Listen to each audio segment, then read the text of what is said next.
आप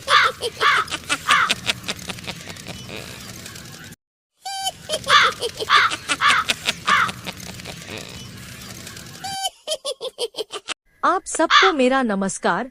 आज मैं आपको एक सच्ची घटना के बारे में बताना चाहती हूँ। ये घटना मेरी खुद की आप बीती है। तो चलिए कहानी शुरू करते हैं। ये उन दिनों की बात है जब मैं इंजीनियरिंग की पढ़ाई कर रही थी। रायपुरा नाम के एक छोटे से शहर में हमारा कॉलेज था। रायपुरा शहर एक सुंदर सा शहर था जो कि पहाड़ों से घिरा हुआ था। हमारा कॉलेज शहर से 3 किलोमीटर दूर एक पहाड़ के पास था। रायपुरा नक्सलियों का इलाका था, इसलिए गर्ल्स हॉस्टल कॉलेज में ना होके शहर के अंदर था। हमारा कॉलेज आना जाना कॉलेज बस से होता था। ये उन दिनों की बात है जब मैं 3rd ईयर में थी। हम लोग 25 लड़कियां हॉस्टल में रहती थी। मैं और मेरी 2 और सहेलियां एक कमरे में रहती थी। एक दिन कॉलेज से चिट्ठी आई कि हम लोगों को एक नई हॉस्टल में शिफ्ट किया जाएगा। फिर 2 दिनों बाद हम सबको एक नई हॉस्टल में शिफ्ट किया गया। वो हॉस्टल बिल्कुल नया था। वो हॉस्टल एक 2 मंजिला मकान था, जिसके ऊपरी मंजिले में हम 25 लड़कियां रहती थी और निचली मंजिले में रसोई घर और हॉस्टल के कर्मचारी रहते थे। कुछ दिन हॉस्टल में रहने के बाद हम लोग पास के एक देवी मंदिर में गए थे। उस मंदिर के पास एक बड़ी सी खाई थी जो कि आत्महत्या करने की जगह के नाम से मशहूर थी। वहाँ अक्सर जवान लड़के लड़कियाँ खाई में कूद के आत्महत्या किया करते थे, पर क्योंकि देवी मंदिर की मान्यता बहुत थी, इसीलिए सब लोग मंदिर जाया करते थे और हम लोग भी जाते थे। उस दिन जब हम लड़कियां मंदिर गई थी, तब कुछ लड़कियों ने अपने बाल खुले रखे थे। ज्यादातर लड़कियों की लंबे बाल थे। लंबे बालों को वहाँ खुला रखना माना था। फिर भी कुछ लड़कियों ने बाल खुले रखे थे। हम लोगों ने मंदिर में दर्शन किया और हॉस्टल वापस आ गए। सब कुछ ठीक ठाक था। हम लोगों ने रात का खाना खाया और सो गए। रात के 12 बजे अचानक हॉस्टल के सारे पानी के नल अपने आप खुल गए। पानी के आवाज से हम सब उठ गए। हमने देखा सारे के सारे पानी के नल खुले हैं। सारे के सारे नल को हम लोगों ने बंद किया और फिर हम सब सोने चले गए। सुबह होने के बाद सब ठीक था। हम लोग कॉलेज चले गए। उस दिन कॉलेज से आने के बाद हम सब लड़कियां बैठकर रात वाली घटना के बारे में बात कर रही थी। तभी हम में से एक लड़की, जिसका नाम रूही था, उसने कहा, जब से हम लोग मंदिर से वापस आए हैं तब से उसके साथ बहुत कुछ हो रहा है। रूही का कमरा हमारे मंजिले के पहला कमरा था। उसके कमरे को लग के ऊपर और नीचे आने जाने के लिए सीढ़ी थी।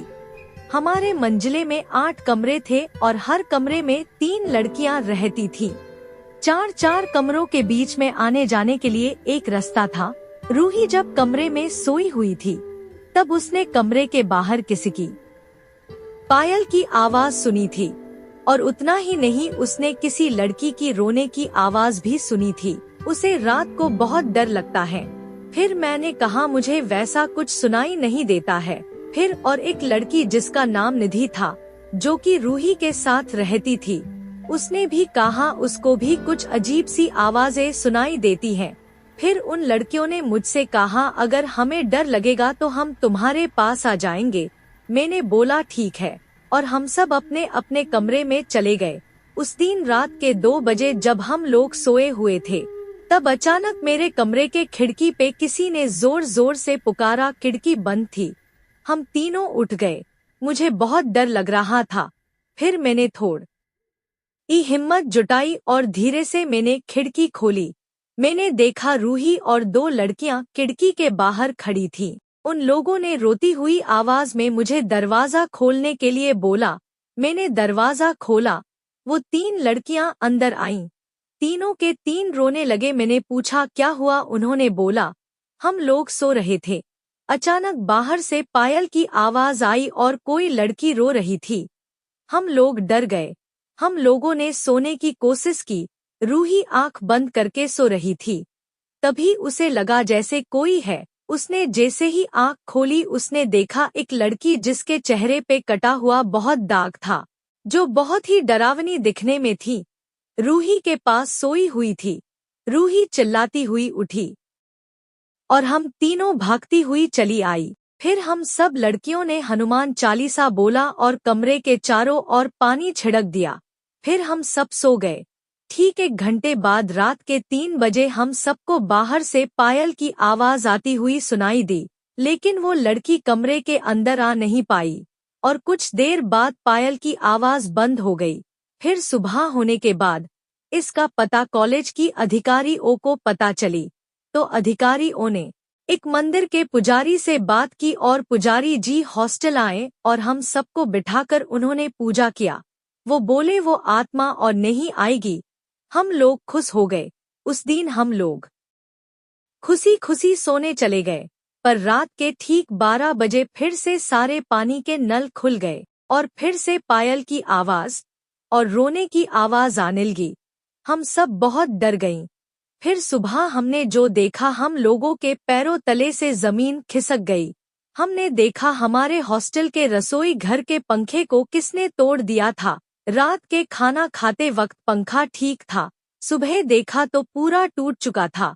फिर कॉलेज के अधिकारियों ने उन पुजारी जी को बुलाया, पर पता चला वो अस्पताल में है।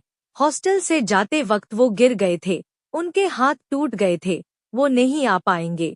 फिर कॉलेज के अधिकारियों ने एक मुस्लिम मौलाना को बुलाया। उन मौलाना को भूत माओ का बहुत तजुर्बा था। मौलाना हमारे हॉस्टल में आए और उन्होंने हम सबको बिठाकर उस आत्मा को बुलाया। बहुत बुलाने के बाद वो आत्मा एक लड़की के अंदर घुस गई। फिर मौलाना ने उस आत्मा से पूछा, तुम कौन हो, यहाँ पर क्या कर रही हो? फिर उस आत्मा ने बोला, मैं सुमन हूँ। आज से कुछ साल पहले इस हॉस्टल के जगह पर एक झोपड़ी हुआ करता था, जो कि मेरा घर था। मैं एक 16 साल की लड़की थी, जो कि अपनी माता पिता के साथ इस झोपड़ी में रहती थी। मैं बहुत जिद किया करती थी। एक दिन मेरे पिता ने मुझे डांटा तो मुझे बहुत गुस्सा आ गया। मैंने आत्महत्या करने की सोची और मंदिर के पास वाली खाई के पास गई।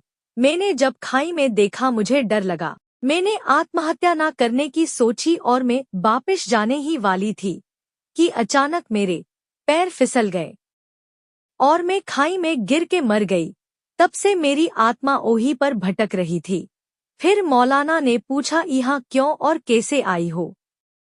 मेरी आत्मा वही उस खाई के पास भटक रही थी। एक दिन मैंने इन लड़कियों को बात करते हुए सुना। वो लोग इस हॉस्टल और यहाँ के बारे में बोल रहे थे। मुझे मेरे घर आने की इच्छा हुई।